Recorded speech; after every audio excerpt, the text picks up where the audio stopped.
বাঙালির কাছে বর্ষা কেবল একটি ঋতু নয়, আবেগ, স্মৃতি আর ভালোবাসার নাম। হাজার মাইল দূরে মরুভূমির দেশে থেকেও এই আবেগ লালন করছেন প্রবাসীরা। আর তাই গান, কবিতায় বর্ষা ঋতুকে বরণ করে নিয়েছেন আমিরাত প্রবাসীরা। সংযুক্ত আরব আমিরাত থেকে প্রতিনিধি সিরাজুল হকের পাঠানো তথ্য ছবিতে একটি ডেস্ক রিপোর্ট দেখুন।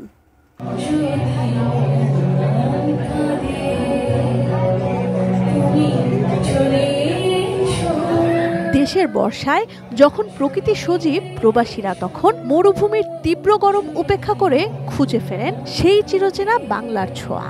শত শত প্রবাসীর উপস্থিতিতে দুবাইয়ের একটি ফার্ম হাউসে অনুষ্ঠিত হলো এমনই এক অনন্য বর্ষা উৎসব, যার আয়োজন করে বইপ্রেমীদের সংগঠন আরবান রিডার্স।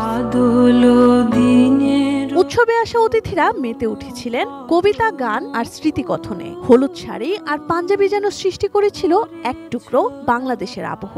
এই আয়োজনে কেবল আনন্দই ছিল না, ছিল নিজেদের শেকড়ের প্রতি ভালোবাসা আর সংস্কৃতির প্রতি গভীর টান।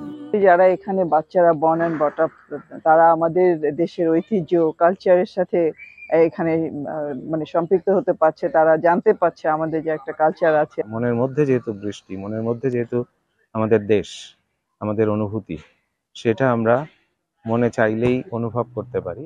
উৎসবে আরও ছিল পিঠাপুলি, দেশীয় ফল আর নানান ধরনের খাবারের আয়োজন। আয়োজকরা জানান, এমন উৎসব প্রবাসীদের ঐক্যবদ্ধ করতে যেমন সাহায্য করে, তেমনি নতুন প্রজন্মের কাছেও দেশীয় সংস্কৃতি তুলে ধরে। বিভিন্ন ধরনের বাংলা সংস্কৃতি, ওইটার উপর ভর করে আমরা কমিউনিটিকে একসাথে করছি, আমরা যাতে একটা ঐক্যবদ্ধ কমিউনিটি গড়ে তুলতে পারি।